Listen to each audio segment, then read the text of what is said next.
sa balik ko na lakaran. Sino ba ang dapat iwasan? Bawat daing na nakakapraning, mga sugat na hindi malulunasan. Nakakalito na andan sa balik ko na lakaran. Sino ba ang dapat iwasan? Bawat daing na nakakapraning, mga sugat na hindi malulunasan.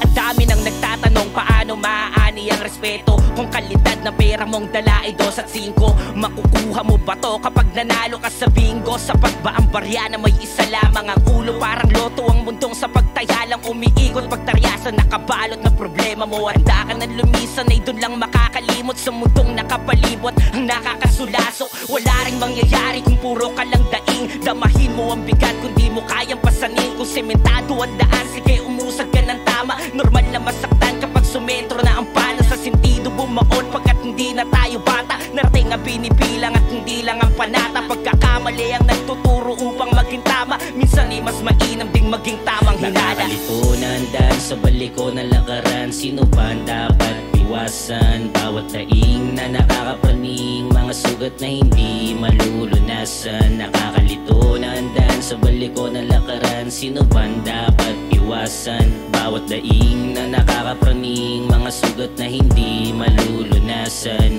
Di balanse ang umaga kung wala itong gabi. Bakit kailangan pang dumilat sa gitna ng bighati? Pananabik kong masilayan at makita ang ngiti sa mundong mapagpatawad lang sa merong salapi. Ito ako at nangangamusta. Bakit kailangan yung magtalo, magkalo yung pusta? Tayo'y pantay-pantay na tao na kanyang nilikha. Ngunit bakit di makatao ang asta ng iba? May mga tao na sabik makatikim ng laman. Silang mga nakabarong na ang bito kay halang. Anong gustong iparating? Aba wala lang naman. Bakit ang utak ay tila ba nawalan ng laman? Mga sabik na bulisay magkalaman. Silang sa pagkakamali ay lagi nakaabang. Handang tapakan at handang handa kang pagtawanan.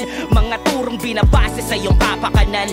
Nakakalito na andan sa balik ko na lakaran. Sino ba ang dapat iwasan? Bawat daing na nakakapraning, mga sugat na hindi malulunasan. Nakakalito na andan sa balik ko na lakaran. Sino ba ang dapat iwasan? Bawat daing na nakakapraning, mga sugat na hindi malulunasan.